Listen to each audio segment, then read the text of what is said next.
Mais que sais-je des causes? La structure vitale de l'homme qui se trouve sous la surface et que mon œil ne voit pas. Comment puis-je savoir ce qui crée de l'intérieur les formes que je vois de l'extérieur? Il décida que la seule façon de pouvoir dessiner et sculpter la forme humaine avec une vivacité vivante était d'étudier directement les complexités et les fonctions du corps à l'extérieur et à l'intérieur. Où trouver des cadavres disponibles?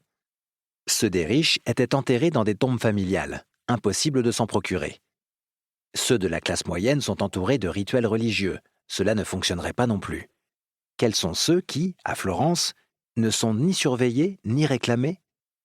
Seulement ceux des très pauvres, des orphelins et des mendiants. Ces personnes sont conduites à l'hôpital lorsqu'elles sont malades, plus précisément dans des maisons de charité offrant des lits gratuits. Michel-Ange devait maintenant prendre un autre grand risque pour mener à bien son projet. En effet, s'il était pris en train de manipuler des cadavres, il risquait au minimum la prison, dans le pire des cas, la peine de mort. L'hospice de Florence, le Santo Spirito, revendiquait la plus grande hôtellerie gratuite.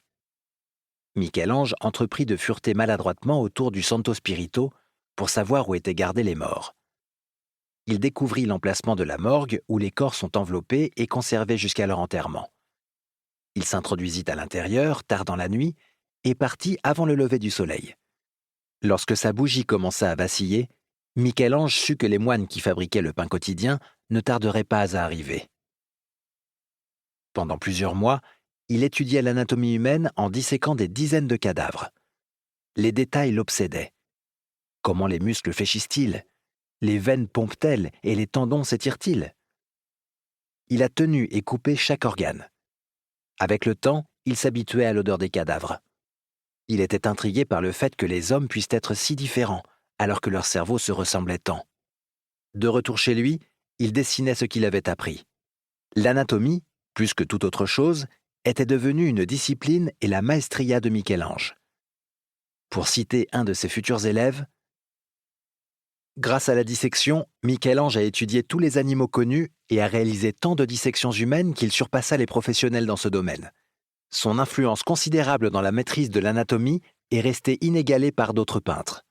Il a travaillé sur tant d'anatomie humaine que ceux qui y ont passé leur vie et en ont fait leur profession en savent à peine autant que lui. Michel-Ange acquit les compétences et la confiance nécessaires pour achever son Hercule.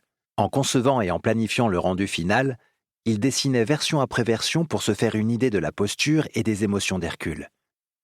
Plutôt que de créer une silhouette allongée, typique du héros, avec de larges jambes et des bras sur les hanches, Michel-Ange a préféré une silhouette fermée et compacte, plus proche du concept grec. Sa connaissance de l'anatomie lui a permis de représenter la puissance d'Hercule comme une force unissant le torse et les membres. Vêtu seulement d'une petite peau de pagne, l'Hercule torse nu et fort s'appuie sur sa massue de bois.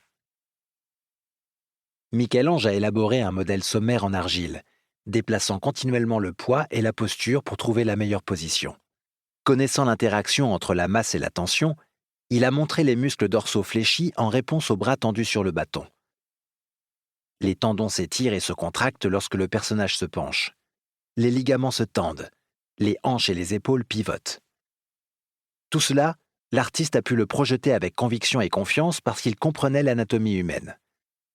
Il utilisait un manche plat pour mesurer la profondeur à laquelle il devait faire sa découpe pour obtenir la profondeur du cou, la profondeur des aisselles, la courbe du torse, le genou plié. Il ciselait près de la surface, comme une charrue ameublit la terre. Après avoir pénétré la peau extérieure altérée du marbre de Seravezza, son ciseau trouvait un intérieur comme du sable doux, les copeaux d'un blanc laiteux se désagrégeant entre ses doigts.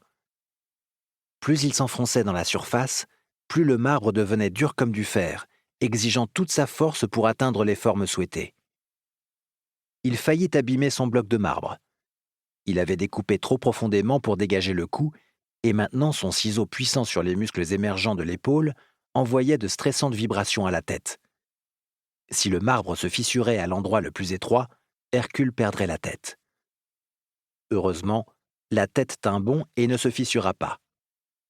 Pour obtenir le niveau de détail qu'il souhaitait, et ce pour chaque millimètre d'Hercule, Michel-Ange forgea plusieurs outils à bord fin. Chaque coup de marteau frappait avec une force égale, comme si c'était des doigts et non les ciseaux qui découpaient les cristaux. Pour continuer à écouter ce livre audio gratuitement, cliquez sur le lien dans la description et vous pourrez l'écouter en entier sans frais grâce à l'essai de 30 jours d'Audible.